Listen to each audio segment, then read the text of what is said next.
Hello শিক্ষার্থী বন্ধুরা, কেমন আছো তোমরা সবাই? Welcome back to BD English learners.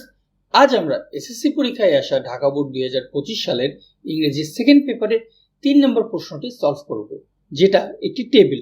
এখানে আমাদেরকে 5টি অর্থবোধক বাক্য তৈরি করতে হবে। তবে ভিডিওটি শুরু করার আগে তোমাদেরকে একটি জিনিস বুঝিয়ে দিতে চাই, যেই দেখো 2 নম্বর কলামে এখানে কিন্তু বি আছে। বি বলতে বি ভার্বের কথা এখানে বলা হয়েছে। আমরা জানি বি ভার্ব বলতে অ্যাম, ইজ, আর, ওয়াজ, ওয়্যার এগুলোকে বোঝায়। তাই যখন যেটা প্রয়োজন আমরা তখন সেটা ব্যবহার করতে পারি। তাহলে চলো আমরা টেবিলটি সলভ করি। সবার আগে হবে the Taj Mahal is one of the most beautiful buildings in the world, অর্থাৎ তাজমহল পৃথিবীর সবচেয়ে সুন্দর স্থাপনাগুলোর মধ্যে একটি।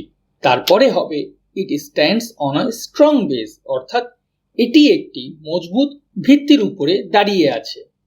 তারপরে it is build at Agra in India, অর্থাৎ এটি ভারতের আগ্রাতে অবস্থিত।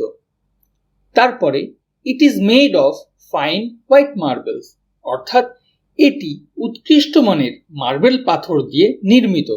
এবং সর্বশেষ এবং পঞ্চম সেন্টেন্সটি হচ্ছে এম্পেরিয়র Shahjahan build it as a top for his wife, অর্থাৎ সম্রাট শাহজাহান এটি তার স্ত্রীর সমাধি হিসেবে নির্মাণ করেছিলেন। তাহলে বন্ধুরা, আশা করি তোমাদের এই ভিডিওটি ভালো লেগেছে। ভালো লাগলে অবশ্যই লাইক করবে, নিজের বন্ধুদের সাথে বেশি বেশি করে শেয়ার করবে এবং কমেন্ট বক্সে জানাবে তোমরা পরবর্তীতে কোন টপিকের উপরে ভিডিও পেতে চাও। ভালো থাকো, সুস্থ থাকো এবং বিডি ইংলিশ লার্নার্সের সাথে যুক্ত থাকো।